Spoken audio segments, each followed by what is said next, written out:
Hello बच्चों, कैसे आप लोग? ठीक हो? पढ़ाई लिखाई चल रही है? अच्छे से पढ़ाई तो चल ही रही होगी। चलिए, हम लोग most conceptual and important JEE advance का कुछ क्वेश्चन का डिस्कशन करेंगे, जो कई चैप्टर से रिलेटेड होगा।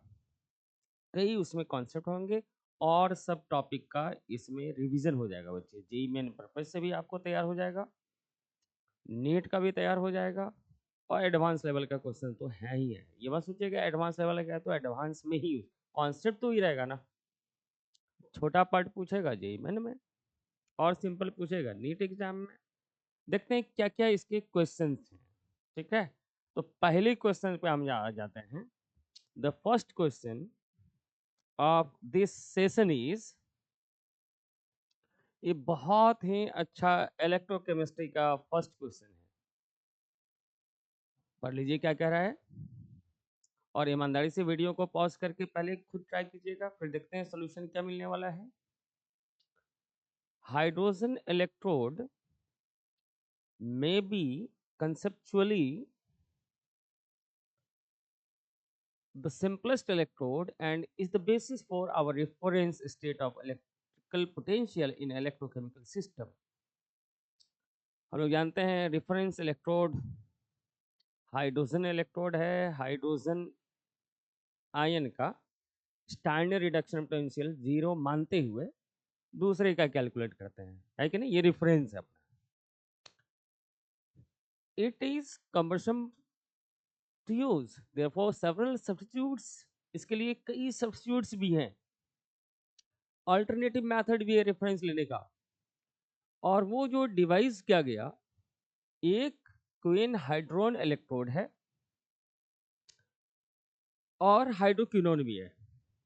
ये भी एक तरह का इलेक्ट्रोड है, इसको भी रेफरेंस के तौर पर लिया जाता है। अब कह रहा है, अगर क्वीन हाइड्रोन को QH2 से लिखा जाए, क्विनोन को Q से लिखा जाए, C6H4O2 इसका मॉलिक्यूलर फॉर्मूला है। हाफ रिएक्शन क्विनोन का इसका दिया हुआ है Q plus 2H plus ion plus 2 electron getting converted into QH2 aqueous. इसका स्टैंडर्ड रिडक्शन पोटेंशियल 0.6994 दिए हुए हैं। सेल दिया हुआ है। अब कह रहा है कि मेजर्ड सेल पोटेंशियल, इस सेल का पोटेंशियल दिया हुआ है 0.190। What is pH of HCl? HCl का पीएच जल्दी से बता दीजिए बच्चे, क्या होगा? तो HCl का पीएच कैलकुलेट करने के लिए सबसे पहले ये जो सेल हैं, इसका सेल का इधर वाला पार्ट जो है लेफ्ट हैंड साइड, वो बच्चे एनोड है। तो एनोडिक रिएक्शन लिख दिया जाए। एनोड पे क्या रिएक्शन हो रहा है बताओ जल्दी जल्दी। अच्छा, ऑक्सीडेशन होता है। डेफिनेटली ऑक्सीडेशन होता है। और ये Hg कंबाइन करेगा 2Cl माइनस से, और ये कन्वर्ट हो जाएंगे Hg2Cl2। This is calomel. Okay, इनका स्टैंडर्ड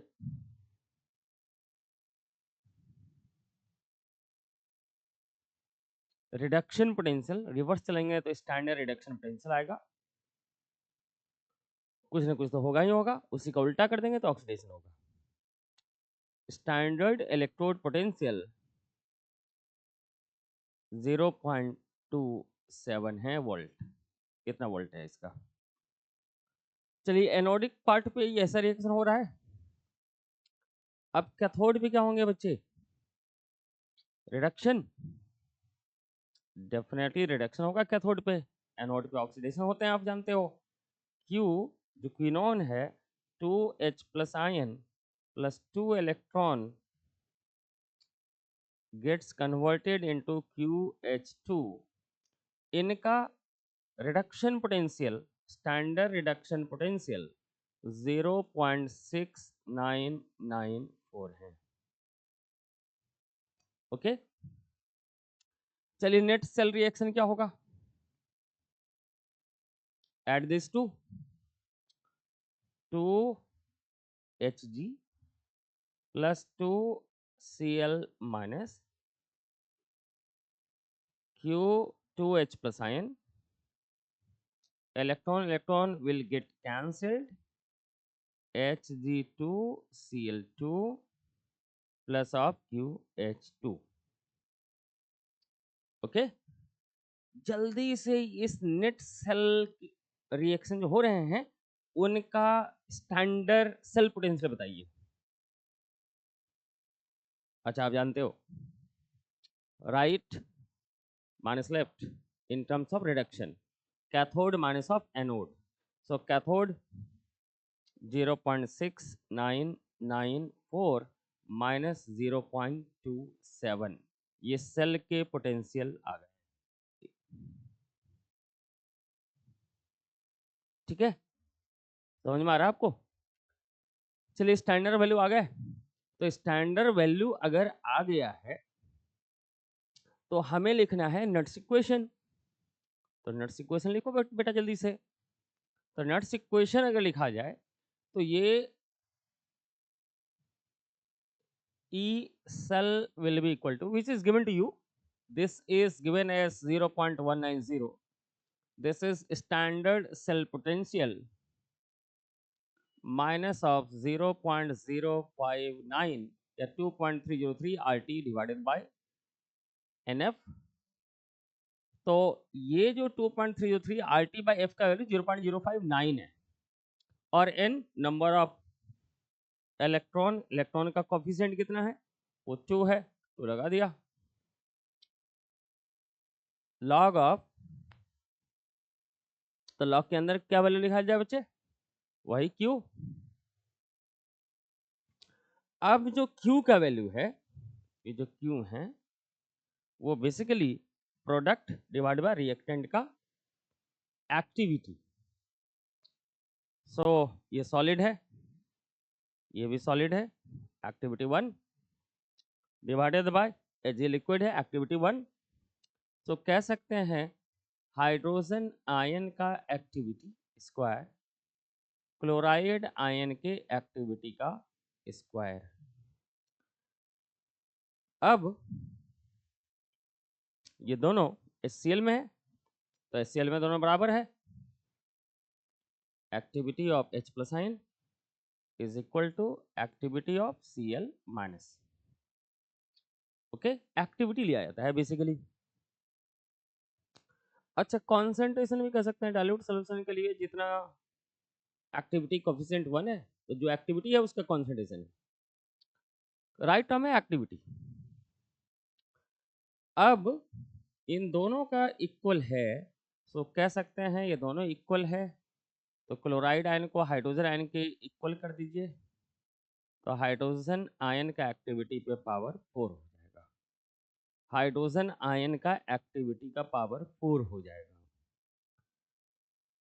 तो हाइड्रोजन आयन के एक्टिविटी का पावर 4 अगर हो रहा है, तो आगे हम लोग इसको सिंप्लीफाई कर लेंगे बच्चे, बहुत सिंपल वे में ये क्वेश्चन बन जाएगा। सो फाइनली ई सेल जो ई सेल आएगा जिसका वैल्यू दिया हुआ है क्वेश्चन में, स्टैंडर्ड सेल पोटेंशियल का भी वैल्यू कैलकुलेट कर लिए हैं, minus of 0.059 divided by 2 log of 1 divided by activity of hydrogen ion to the power of 4। ये रिएक्शन कोसेंट के बदले लिख लिया। अब इस सेल का वैल्यू बैठा दीजिए जल्दी से, बहुत ही अच्छा क्वेश्चन है बच्चे। तो ये 0.190 दिस इज इक्वल टू, ये स्टैंडर्ड वैल्यू यहाँ से कैलकुलेट कर लीजिए, तो ये आ जाएगा 0.4294, तो 0.190 4294 माइनस ऑफ 0.059 डिवाइडेड बाई 2, ये 4 इधर आ गया, log of 1 divided by activity of hydrogen ion. तो इसी का नाम है log of 1 divided by activity of hydrogen ion या minus log of activity of hydrogen ion is pH. तो इससे अपना पीएच आ जाएगा। सो अल्टीमेटली हम लोग कह सकते हैं 0.190 minus of 0.4294, this is equal to 0.118 with negative sign into pH। अब इससे pH कैलकुलेट कर लीजिए, इससे pH जल्दी से कैलकुलेट कर लीजिए बच्चे, सो सिंपल, इससे pH जल्दी से कैलकुलेट कर लीजिए। चलिए हम लोग कैलकुलेट कर लेते हैं। 0.190 minus of 0.4294 equals to this। सो ये आ जाएगा minus of 0.2394 divided by minus of 0.118।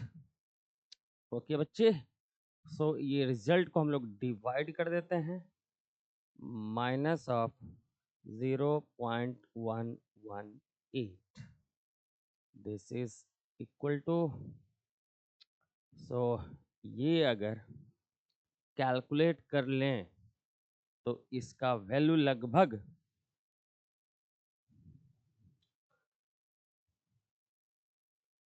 0.2394 divided by 0.118, 2.02 आया। सो 2.02 आया। सो आंसर इज, इनके पीएच का वैल्यू 2 आ जाएगा। 2 इज द राइट आंसर। 2 इसके 2.02 इज द पीएच। अच्छा था ना? क्या क्या काम कर रहे हैं, क्या क्या काम कर रहे हैं हम लोग? First of all quinone, hydroquinone, half cell दिया हुआ है बच्चे, कैथोडिक साइड में तो रिडक्शन उसके लिए लिखा, रिडक्शन का स्टैंडर्ड वैल्यू दिया हुआ है। कैलोमेल वाला ऑक्सीडेशन हो रहा है तो 2Hg plus 2Cl minus getting converted into Hg2Cl2 plus 2 electron. इसका स्टैंडर्ड वैल्यू लिख लिया, और स्टैंडर्ड सेल पोटेंशियल का value, standard reduction potential of cathode minus of standard reduction potential of anode, reduction के टर्म में लिख लिया, क्योंकि एनोड पे तो ऑक्सीडेशन हो रहा है, रिडक्शन के टर्म में लिखेंगे तो नेगेटिव डिफरेंस ले आएंगे, इसका नेगेटिव कर लेंगे, इसका नेगेटिव बच्चे। सो ये स्टैंडर्ड वैल्यू आया। उसके बाद नट्स इक्वेशन लिखा, नट्स इक्वेशन में जो कोफिशिएंट है, ये जो रिएक्शन कोसेंट है, वो एक्टिविटी के टर्म में लिखा, और इसी का वैल्यू लॉग के अंदर बैठाया। तो 1 divided by activity of H plus ion का लॉग वैल्यू आगे 4 चला गया, तो यही log 1 divided by activity of H plus ion he basically pH है, और इसके हेल्प से हम लोग पीएच कैलकुलेट कर लिए। बहुत ही अच्छा क्वेश्चन था बच्चे। चलिए आगे बढ़ा जाए, आगे देखते हैं सेकंड क्वेश्चन क्या क्या है। सेकंड क्वेश्चन पे आ जाइए बच्चे, सेकंड क्वेश्चन पे देख लेते हैं क्या क्या कह रहा है। सेकंड क्वेश्चन है, द सेकंड क्वेश्चन बहुत ही अच्छा क्वेश्चन है। अब ये भी इलेक्ट्रोकेमिस्ट्री से लिया गया है, बहुत चीज इसमें आपका रिवीजन हो जाएगा। जल्दी से वीडियो को पॉज करके पहले खुद बनाइए, खुद थिंकिंग लाइए। 4 अल्टरनेटिव्स आपके दिए रहेंगे।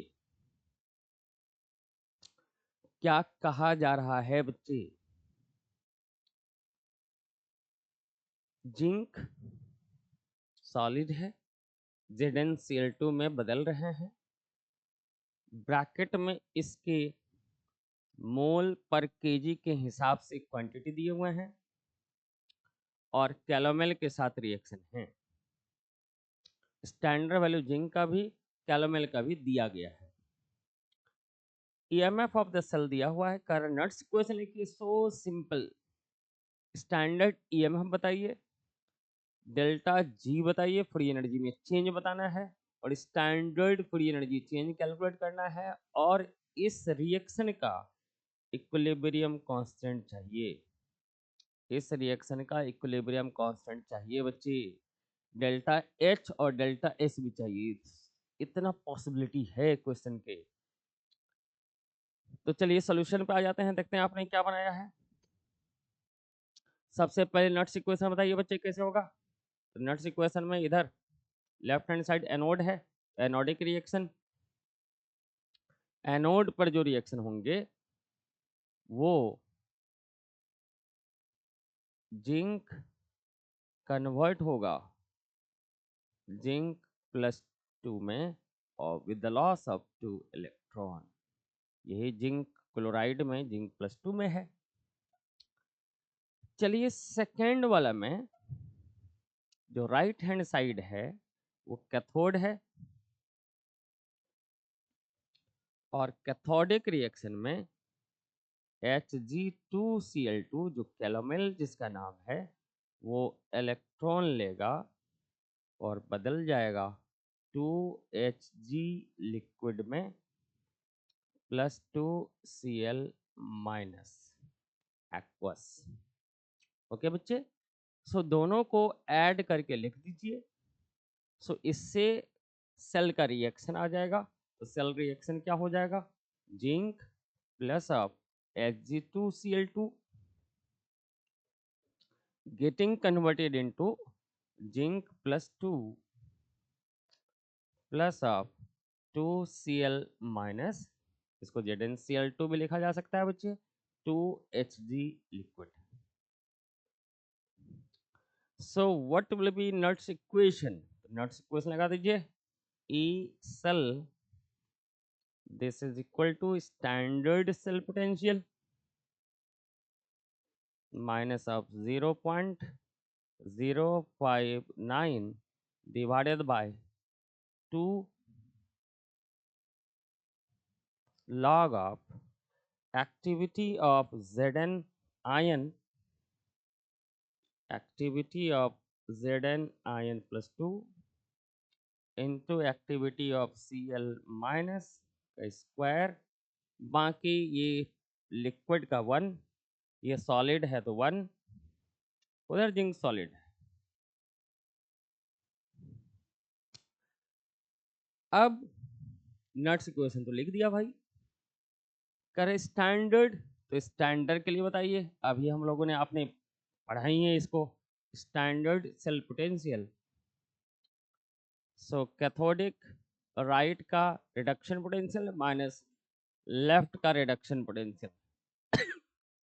सेल का जो नोटेशन है तो right minus left in terms of reduction potential. Okay, चलिए राइट साइड कैलोमेल है, Ag2Cl2 कैलोमेल है, उसके स्टैंडर्ड वैल्यू दिया हुआ है 0.2676 माइनस लेफ्ट साइड का बताइए बच्चे। लेफ्ट साइड तो यही है, ये लेफ्ट साइड है जिंक का। जिंक का दिया हुआ रिडक्शन हो रहा है ऑक्सीडेशन, रिडक्शन के टर्म में डिफरेंस ले आएंगे -0.7628 7628 बच्चे।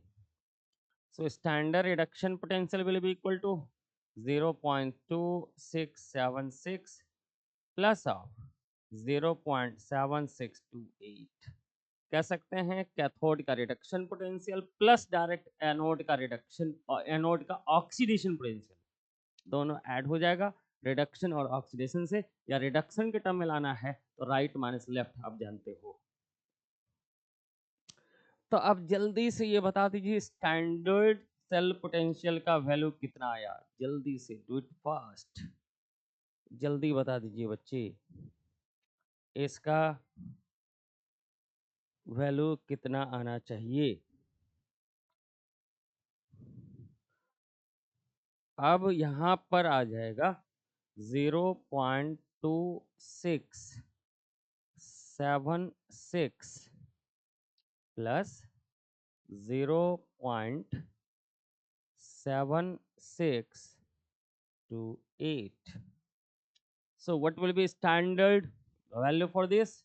1.0304 वोल्ट, ये स्टैंडर्ड आ गया। अब ये कह रहा है कि डेल्टा जी कैलकुलेट करने के लिए, डेल्टा जी के लिए EMF of the cell calculate कर लीजिए, और फिर डेल्टा जी जो आएगा बच्चे वो minus of n F E cell, E cell आप कैलकुलेट कर लीजिए। सो यहाँ पर ई सेल का वैल्यू डायरेक्ट दिया हुआ है 1.2272, इलेक्ट्रॉन का ट्रांसफर 2 है, फैराडे 96500 कूलम, और ई सेल का वैल्यू 1.2272 है, तो ये जूल यूनिट में आ जाएगा बच्चे डेल्टा जी। चलिए फाइनली डेल्टा जी नॉट पे आ जाए, डेल्टा जी नॉट तो अब तो निकल ही जाएगा, डेल्टा जी नॉट का वैल्यू आ जाएगा बच्चे बताइए क्या, minus of n F E not, so minus up to F का वैल्यू 96500, स्टैंडर्ड सेल पोटेंशियल वो हम लोगों ने कैलकुलेट कर लिया है 1.0304, इससे आपके स्टैंडर्ड वैल्यू आ गया। अब ये कह रहा है के का वैल्यू बताइए, तो के का वैल्यू कैसे कैलकुलेट करेंगे बच्चे, आप ऐसे भी कह सकते हो this is equal to minus of 2.303 R T L N of E, ये लॉग लगा दो, 2.303 पहले से ले चुके हैं, इससे लॉग के का वैल्यू आ जाएगा, और फाइनली इक्विलिब्रियम कांस्टेंट का वैल्यू आ जाएगा। या ऐसे भी कह सकते हैं कि इक्विलिब्रियम पे E cell zero, E cell का वैल्यू जीरो आ जाएगा, और ये इक्विलिब्रियम पे आएगा, इसके बदले के कह सकते हैं, तो ए नॉट का से डायरेक्ट हम लोग सेल पुट का इक्विलिब्रियम कांस्टेंट ला सकते हैं बच्चे, यहाँ पर माइनस एन एफ ए लगा दीजिए तो वही चीज़ आ जाएगा, वही चीज़ आ जाएगा बच्चे। सो हम लोग ऐसा कह सकते हैं कि माइनस ऑफ 0.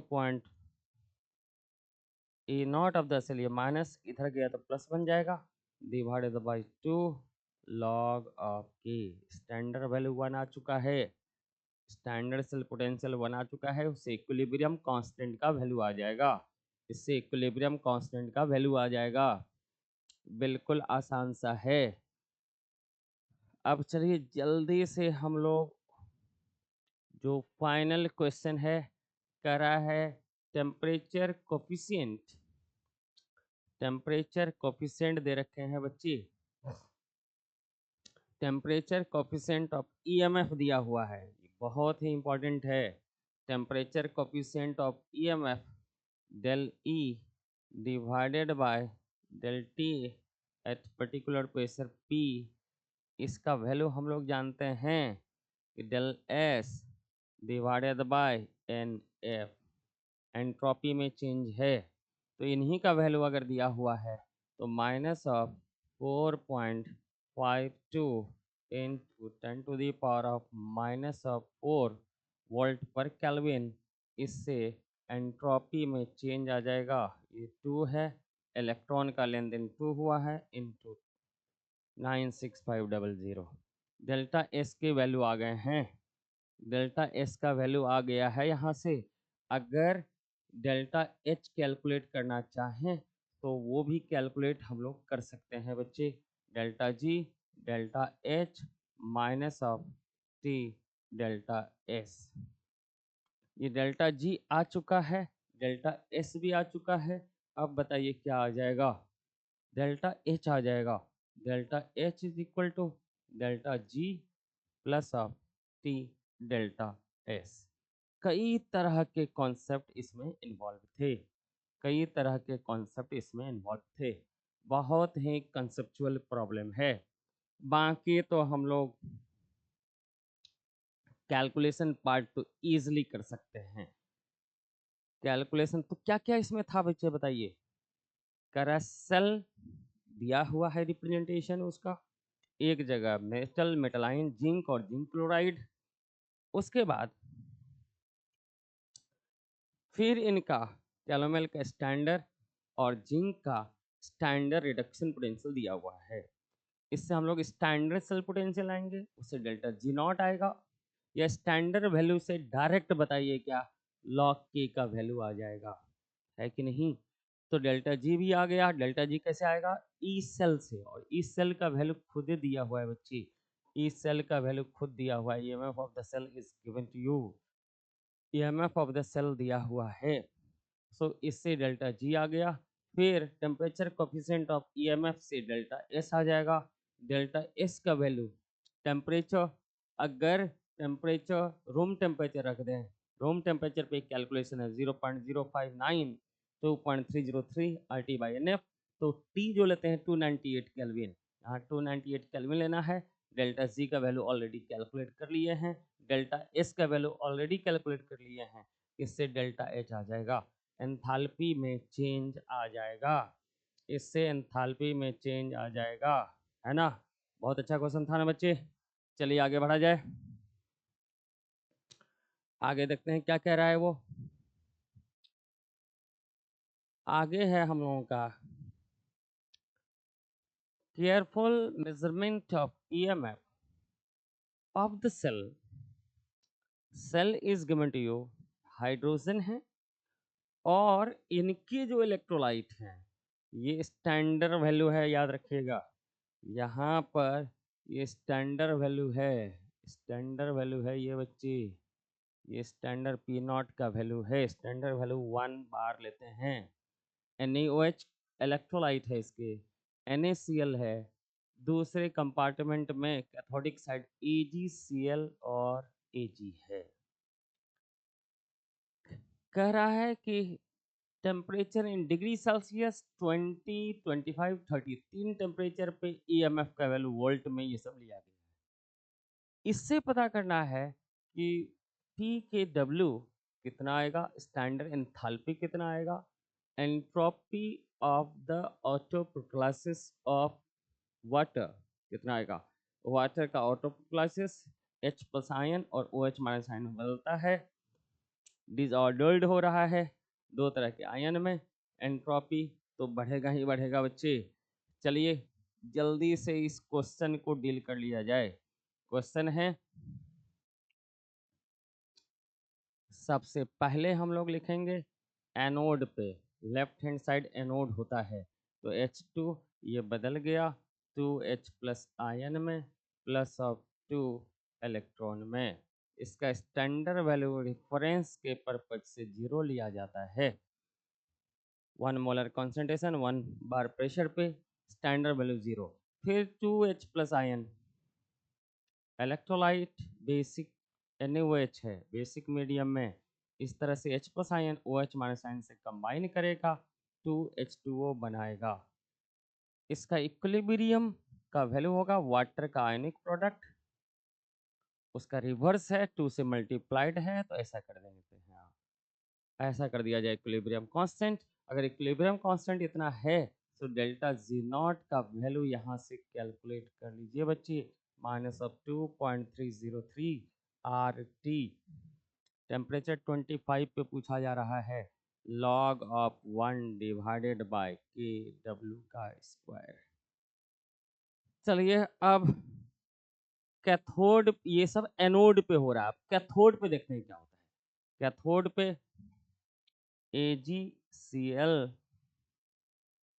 AgCl कंबाइन करेगा, इलेक्ट्रॉन्स से बदलेगा Ag और Cl minus, metal sparingly soluble electrode हैं ये। अब इस दो इलेक्ट्रॉन ये लॉस किया तो 2 इलेक्ट्रॉन का गेन होना चाहिए। 2 से मल्टीप्लाई कर दें, कितना से मल्टीप्लाई करेंगे, ईएमएफ चेंज होने वाला नहीं है कोफिशिएंट से, क्योंकि अकॉर्डिंगली नंबर बढ़ रहा है, नंबर ऑफ इलेक्ट्रॉन भी बढ़ रहा है।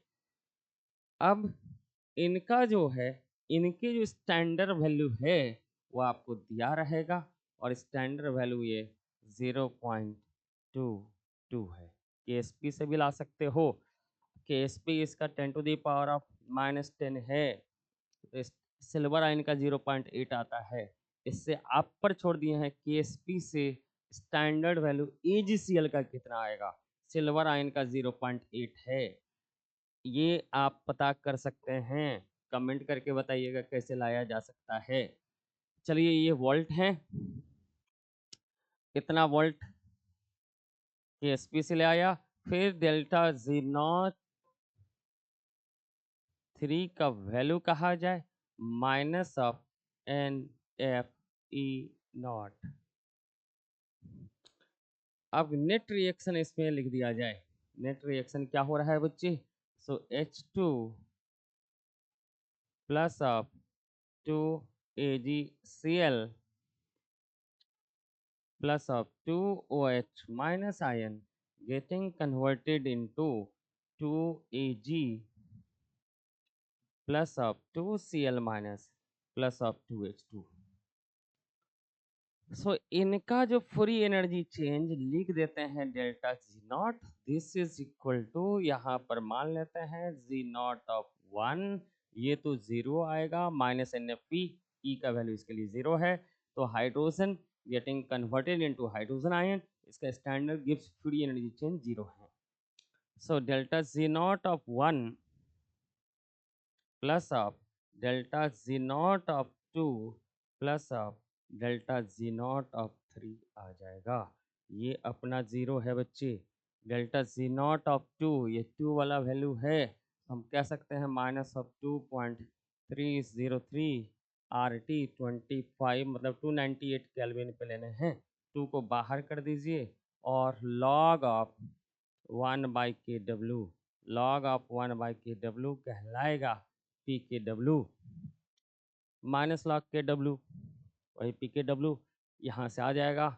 और थर्ड केस में है minus of 2 into F into E0, third वाला का E0 वैल्यू आप पर छोड़ दिए हैं, वो 0.22 आएगा। और इनका जो वैल्यू है बच्चे, कह सकते हैं माइनस ऑफ, नेट रिएक्शन में 2 इलेक्ट्रॉन का एक्सचेंज आ रहा है, 2 इंटू F इंटू E0, और 25 पे E0 का वैल्यू देख लीजिए कितना, 1.04864। अब इससे बच्चे इसको सिंप्लीफाई कर लेंगे, यही अपना PKW है, इसको सिंप्लीफाई कर लेंगे, यहाँ 298, R का वैल्यू 8.314, इससे हमें PKW आ जाएगा, इससे हमें PKW का वैल्यू आ जाएगा बच्चे। अब चलिए जल्दी से बता दीजिए एंट्रोपी में चेंज कितना आएगा। डेल्टा Z0 तो ये वैल्यू आ चुका है बच्चे, एंट्रोपी में चेंज कितना आना चाहिए, एंट्रोपी में चेंज कितना आना चाहिए, कैसे कैलकुलेट किया जाए, एंट्रोपी में चेंज कैसे कैलकुलेट किया जाए, जल्दी से आप कमेंट करके बताइए कैसे हम लोग पता कर सकते हैं एंट्रोपी में चेंज। अच्छा, ये अलग अलग टेम्परेचर पे दिया हुआ है, सो change in EMF with change in temperature, this is equal to delta S divided by NF। चलिए दो अलग अलग टेम्परेचर है, तो उसमें 25 पे 25 पे और 20 पे दोनों वैल्यू दिया हुआ है, 25 पे 1.4864, 20 पे 1.04774। टेम्परेचर में सेल्सियस और केल्विन में डिफरेंस नहीं होता है, तो यहाँ 5 कह दीजिए। This is equal to delta S divided by electron का एक्सचेंज 2 से है, 2 इंटू 96500। ये स्टैंडर्ड एंट्रोपी चेंज आ गया, ये स्टैंडर्ड एंट्रोपी चेंज आ गया। अब स्टैंडर्ड एंट्रोपी चेंज आ गया, सो डेल्टा जी नॉट तो पहले आ चुका है, this is equal to delta H not minus of T delta S not. Delta S not आ चुका है बच्ची, डेल्टा एस नॉट आ चुका है, डेल्टा एस नॉट आ चुका है, डेल्टा जी नॉट आ चुका है, यहाँ से डेल्टा जी नॉट का वैल्यू आ चुका है। डेल्टा जी नॉट तो सिंपल सा है, -2f इंटू ई नॉट, 25 पे ई नॉट का वैल्यू 1.04864 है। एंट्रोपी का वैल्यू आ गया है।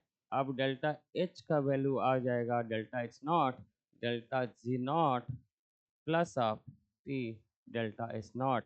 इस टेम्परेचर को 298 केल्विन पे रखने हैं, क्योंकि 298 मतलब 25 पे पूछा जा रहा है, 25 पे ये पूछा जा रहा है।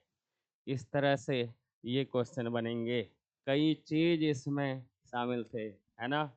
बहुत ही अच्छा क्वेश्चन था, बहुत ही अच्छा क्वेश्चन था बच्चे।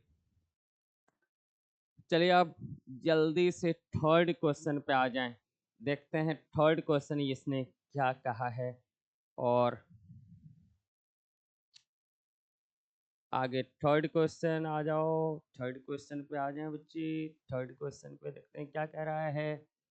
अच्छा, ये इक्विलिब्रियम से रिलेटेड क्वेश्चन है, ये इक्विलिब्रियम से रिलेटेड क्वेश्चन है। इक्विलिब्रियम कांस्टेंट का वैल्यू दिया हुआ है, डेल्टा जी नॉट पता करना है और डिग्री ऑफ डिसोसिएशन भी पता करना है, डिग्री ऑफ डिसोसिएशन भी पता करना है आपको।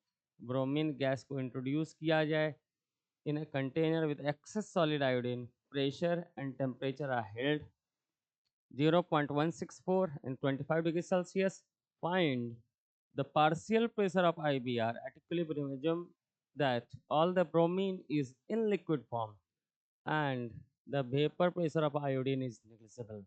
In fact, solid iodine has miserable vapor pressure at 25. In this case, iodine आप जानते हो सबलाइम होता है, कुछ ना कुछ वेपर बनाते रहेगा। How would the calculation have to be modified? चलिए जल्दी से इसका डिस्कशन कर लें, सिर्फ कॉन्सेप्ट हैं इसमें बच्चे। पहला तो एकदम आसानी से आ जाएगा, कैसे? तो डेल्टा जी नॉट का वैल्यू आ जाएगा -2.303 R T log of T का वैल्यू, तो टी का 25 दिया हुआ है, 298 रखना है, आर का वैल्यू 8.314 रखना है, के का वैल्यू रखना है, इससे डेल्टा जी नॉट आ जाएगा। ओके, इससे डेल्टा जी नॉट का वैल्यू आ जाएगा।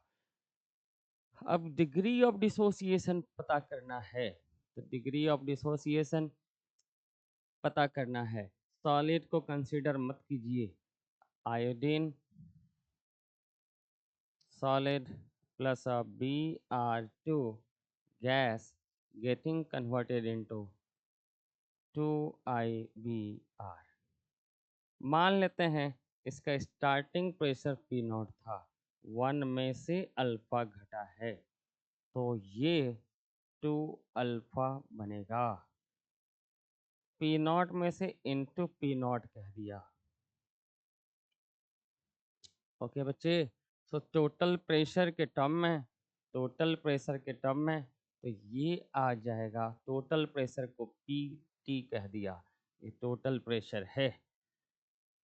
सो हम लोग ऐसा कह सकते हैं, पी नॉट को कॉमन, आप तो खुद तो सिंप्लीफाई कर लो एकदम आसानी से, सिंप्लीफाई तो खुद से हो जाएगा। आप P total, so 1 plus alpha का वैल्यू आ जाएगा P T. Okay, so P not is equal to P T divided by 1 plus alpha. Right बच्चे, चलिए अब अगर Kp को इक्विलिब्रियम कांस्टेंट को डिसाइड किया जाए, Kp इज इक्वल टू हम लोग कह सकते हैं पी नॉट टू अल्फा का whole square divided by P not 1 minus of alpha. So इससे आ जाएगा 4 alpha square P not square divided by P not 1 minus alpha. ये एक पी नॉट बचेगा। So ultimately 4 alpha square P not के value वहाँ से लिखे हैं, टोटल प्रेशर के टर्म में लिख देते हैं P total divided by 1 plus alpha, नीचे में है 1 minus of alpha. So KP का एक्चुअल वैल्यू जो आ गए बच्चे, केपी का जो एक्चुअल वैल्यू आ गया इस इक्वेशन के लिए, सो इक्वेशन के लिए अगर केपी का वैल्यू आ चुका है तो जल्दी से हम लोग कह दें कि P is equal to 4 alpha square P total 1 minus of alpha square, 1 minus of alpha square. अब केपी का वैल्यू तो दिया हुआ है, प्रेशर 1 atm ले लेना है, प्रेशर का वैल्यू ले लीजिए, तो किसका वैल्यू आएगा, अल्फा का वैल्यू आ जाएगा। अल्फा का वैल्यू इससे आ जाएगा, कैलकुलेशन आप पर डिपेंडेंट हैं। स्टैंडर्ड के लिए, स्टैंडर्ड वैल्यू के लिए ये जो प्रेशर है वो 1 atm मान करके चलना है। Bromine gas is introduce in a container, partial pressure and temperature are held. अच्छा, अगर प्रेशर को अगर दिया हुआ है 0.164 तो यहाँ पर 0.164 ले लेना है बच्चे। Find the partial pressure of IBr at equilibrium. So चलिए, ब्रोमीन गैस को इंट्रोड्यूस किया गया, सो रिएक्शन तो इस तरह से हो रहा है,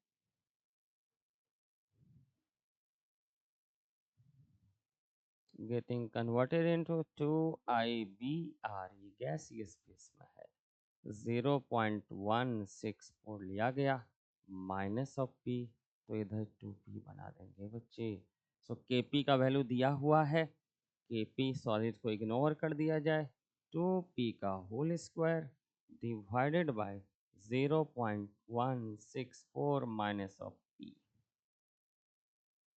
सो Kp का value you have to take as 0.164, ये 0.164 ले लीजिए, ये माइनस ऑफ p है बच्चे, इससे P आ जाएगा, और IBR का प्रेशर, IBR का pressure of IBR this is equal to 2P। इस इक्वेशन में Kp का वैल्यू पढ़ाइए, जो इन्फॉर्मेशन दिया हुआ है उससे आराम से आ जाएगा। कह रहा assume that all bromine is in liquid form and bromine gas को इंट्रोड्यूस कर रहा है, उसके बाद कह रहा है ऑल ब्रोमीन इज, अगर इस मान करके चले जितना भी ब्रोमीन है सभी लिक्विड फॉर्म में है, वेपर प्रेशर अगर आयोडीन का नेग्लिजिबल है तो सिर्फ और सिर्फ लिखेंगे प्रेशर ऑफ IBR का होल स्क्वायर बराबर Kp, और Kp का वैल्यू 0 तब जा करके भी IBR का प्रेशर हम लोग ला सकते हैं। क्लियर हुआ? अगर ब्रोमीन को लिक्विड में ले लिया जाए बच्चे, ये सॉलिड है, तो सिर्फ IBR का प्रेशर का पावर 2, यही इक्विलिब्रियम कांस्टेंट आएगा जिसका वैल्यू 0.164 दिए हुए हैं। चलिए सी कर रहा है, in fact solid iodine has measurable vapour pressure. अगर सॉलिड आयोडीन का भी कुछ न कुछ वेपर रहता तो वो भी बताइए क्या कंसीडर हो जाता, वो भी कंसिडर हो जाता है कि नहीं। तो in this case how calculation have been modified, so we have to take pressure of iodine also। Clear हो गया बच्चे, क्लियर हो गया ये। चलिए आगे बढ़ जाया जाए और आगे देखते हैं अगला क्वेश्चन आपकी स्क्रीन पे क्या कह रहा है। अगला क्वेश्चन क्या कह रहा है वो देख लेते हैं। जल्दी से अगले क्वेश्चन की तरफ मूव करें, ये तो पढ़ चुके हैं, ये भी अभी अभी हुआ है बच्चे। अब एक थर्मोडायनेमिक्स से रिलेटेड चीज पूछा गया है, थर्मोडायनेमिक्स से रिलेटेड चीज पूछा गया है। मीथेन का डिसोसिएशन एलिमेंट में और ग्रेफाइट में, एंथैल्पी ऑफ फॉर्मेशन मीथेन का दिया हुआ है, entropy of formation of methane का एंट्रोपी भी दिया हुआ है। कह रहा है कैलकुलेट इक्विलिब्रियम कांस्टेंट। तो ऐसा करना है बच्चे, इसका तो जवाब तुरंत आप दे देंगे। डेल्टा जी नॉट से, डेल्टा जी नॉट से हम लोग इक्विलिब्रियम कांस्टेंट ले आएंगे। जैसे इलेक्ट्रोकेमिस्ट्री में डेल्टा जी नॉट से स्टैंडर्ड ईएमएफ लाते थे ना, उसी तरह से यहाँ पर भी डेल्टा जी नॉट से इक्विलिब्रियम कांस्टेंट, तो -2.303 RT-T298 लेना है। डेल्टा एच नॉट का वैल्यू दिया हुआ है और एंट्रोपी चेंज का वैल्यू भी दिया हुआ है, एंट्रोपी चेंज का भी वैल्यू दिया हुआ है। अगर कह दें कि इस रिएक्शन में CH4 getting converted into graphite solid plus 2H2, इसका एंथल एलिमेंट का enthalpy of formation standard enthalpy of formation 0 लिया जाता है। समझ रहे हैं बच्चे। तो फॉर्मेशन का उल्टा, फॉर्मेशन का उल्टा यहाँ पर होगा इसके लिए, formation of product minus reactant, है कि नहीं। मतलब फॉर्मेशन का जस्ट रिवर्स का वैल्यू दिया हुआ है, इसका उल्टा चलते हैं तो फॉर्मेशन होता है, तो फॉर्मेशन में नेगेटिव, तो इनके लिए प्लस डेल्टा एच नॉट का वैल्यू ये प्लस करके लिखना है बच्चे, प्लस ऑफ 74.85।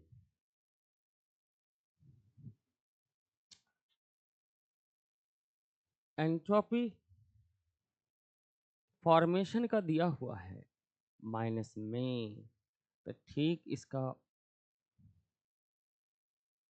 उल्टा का दिया हुआ है, तो ये डिकम्पोज होगा तो प्लस लिख लेना है।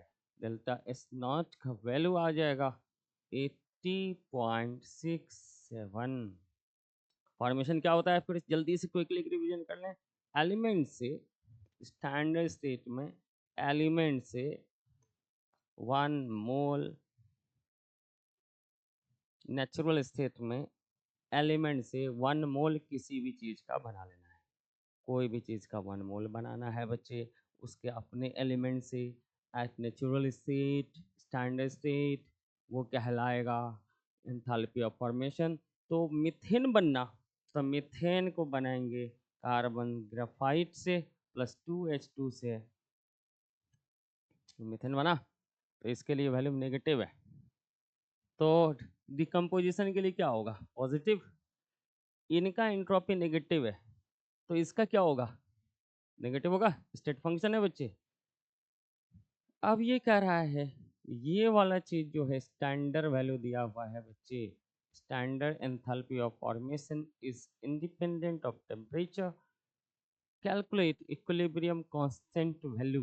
तो इक्विलिब्रियम कांस्टेंट वैल्यू हम लोग कैलकुलेट करना चाह रहे हैं 50 डिग्री सेल्सियस पे, डेल्टा एच नॉट इंडिपेंडेंट हैं, तो हम लोग वन टॉप इक्वेशन आप जानते हो, अलग अलग टेम्परेचर पे इक्विलिब्रियम कांस्टेंट अलग अलग आएगा, K2/K1, ये delta H not divided by 2.303 R T2 minus of T1 divided by T1 into T2। चलिए एक 25 डिग्री सेल्सियस पे 298 पे तो इक्विलिब्रियम कांस्टेंट आ चुका है। ये 298 पे लिखना है। इक्विलिब्रियम कांस्टेंट यहाँ से कैलकुलेट करके K1 का वैल्यू यहाँ पे लाइए तो 50 डिग्री सेल्सियस पे K2 कितना आएगा, डेल्टा H नॉट का वैल्यू दिया हुआ है डिकम्पोजिशन के लिए। Calculate degree of dissociation of methane, तो मीथेन का डिग्री ऑफ डिसोसिएशन कैलकुलेट करना है तो डिग्री ऑफ डिसोसिएशन और के बीच रिलेशनशिप ले आइए, उसे डिग्री ऑफ डिसोसिएशन आएगा। मीथेन गैस है, ये कार्बन सॉलिड और 2 हाइड्रोजन गैस में बदल रहे हैं। मान लेते हैं इसके स्टार्टिंग प्रेशर पी नॉट, 1 में से अल्फा घटा, सॉलिड नेग्लेक्ट कंसिडरेबल नहीं है, नेगलेक्ट कर दिया जाए, सॉलिड को नेगलेक्ट कर दिया जाए। सो पी नॉट में से इंटू पी नॉट, इसका भी इंटू पी नॉट, सबको जोड़ करके टोटल प्रेशर ले आओ बच्चा। टोटल प्रेशर ले आएंगे, सभी को जोड़ करके टोटल प्रेशर 0.010, बाद में उसका वैल्यू लिख लेंगे। तो यहाँ पर भी उसी तरह से है, P not plus P not into alpha, this is P. So P not का वैल्यू आ जाएगा total pressure divided by 1 plus alpha. So K का वैल्यू आ जाएगा क्या, तो प्रेशर ऑफ हाइड्रोजन का square divided by pressure of methane. तो हाइड्रोजन का प्रेशर कितना है, पी नॉट टू अल्फा का whole square divided by methane का कितना प्रेशर बचा, P not 1 minus of alpha. अब ये वैल्यू आ जाएगा 4 alpha square divided by 1 minus alpha into P not का वैल्यू यहाँ से रख दीजिए, तो 4 alpha square divided by 1 minus alpha, और पी नॉट का वैल्यू आएगा total pressure divided by 1 plus alpha. Total pressure का वैल्यू दिया हुआ है, this is given as 0.01।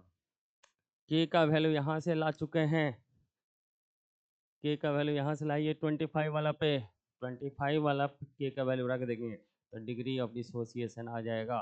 This is clear. करा without doing in numerical calculations, कुछ भी न्यूमेरिकल कैलकुलेशन नहीं करना है। Degree of dissociation for this reaction will change. कैसे डिग्री ऑफ डिसोसिएशन चेंज होगा, अगर प्रेशर बढ़ा दें तो ये एसोसिएट डिग्री ऑफ डिसोसिएशन घट जाएगा, प्रेशर बढ़ा दें तो घट जाएगा। टेम्परेचर कांस्टेंट टेम्परेचर पे ये के कांस्टेंट रहेगा, सिर्फ चेंज होगा प्रेशर और अल्फा में, सिर्फ चेंज होगा प्रेशर और अल्फा में, है ना। तो अब ये बताइए कि अगर टेम्परेचर को चेंज कर दें तो टेम्परेचर को चेंज कर दें तो ज़्यादा टूटेगा, तो ज़्यादा टूटेगा तो हाइड्रोजन बढ़ेगा, तो इक्विलिब्रियम कांस्टेंट का एंडोथर्मिक रिएक्शन के लिए टेम्परेचर बढ़ने से इक्विलिब्रियम कांस्टेंट बढ़ जाएगा तो अल्फा का वैल्यू बढ़ जाएगा, टेम्परेचर बढ़ने से अल्फा बढ़ जाएगा, प्रेशर बढ़ा दें तो अल्फा घट जाएगा। ओके, बगैर न्यूमेरिकल कैलकुलेशन का ये हम लोग कर सकते हैं, विदाउट एनी न्यूमेरिकल कैलकुलेशंस हम लोग इनको सॉल्व कर सकते हैं बच्चे। चलिए अगला क्वेश्चन देख लेते हैं क्या है। Super heavy element are no of considerable interest particularly, चलिए ये आप पर छोड़ देते हैं बच्चे। अगला आपका होमवर्क ये है, बहुत ही अच्छा क्वेश्चन है, इस पे आप ब्रेनी टेस्ट है आपका, मेंटल एक्सरसाइज होगा तो माइंड मौजूद बनेगा बच्चे, मेंटल एक्सरसाइज कीजिएगा। बहुत ही अच्छा क्वेश्चन ये दिए गए हैं, ये आपका होमवर्क है, ये आपका होमवर्क है। अगला क्वेश्चन ये भी आसान है, आपको ये 2 क्वेश्चन दिया गया है, 2 क्वेश्चन दिया गया है बच्चे, इसके बाद विदा लेने का समय आ गया। Thank you very much. बस लास्ट में एक चीज कहना चाहेंगे, ठीक इसके नीचे जो लिखा हुआ है थोड़ा सा एक्सप्लेन कर दें। Just as a single atom can change the properties of molecule, single atom he reaction में पार्टिसिपेट लेते हैं, ये प्रॉपर्टी ऑफ मॉलिक्यूल को चेंज करता है, मैटर का प्रॉपर्टी को चेंज करेगा। ठीक उसी तरह से आपका छोटा सा लिया गया एक्शन वो चेंज करेगा your trajectory of your life. तो Make it count. Okay. Thank you very much.